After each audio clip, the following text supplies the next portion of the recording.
Tahan na po kayo, Nay. Sige na po.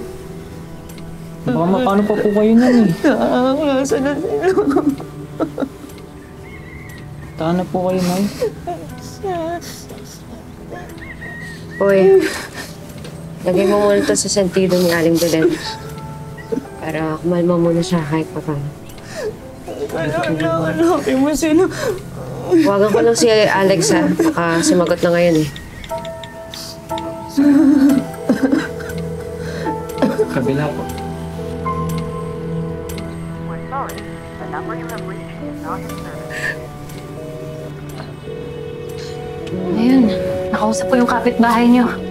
Si Mang Ben. Ano sabi, Ate Rose? Ang sabi niya, nakita niya daw si Alex tsaka si Ty Luis may kausap na lalaki.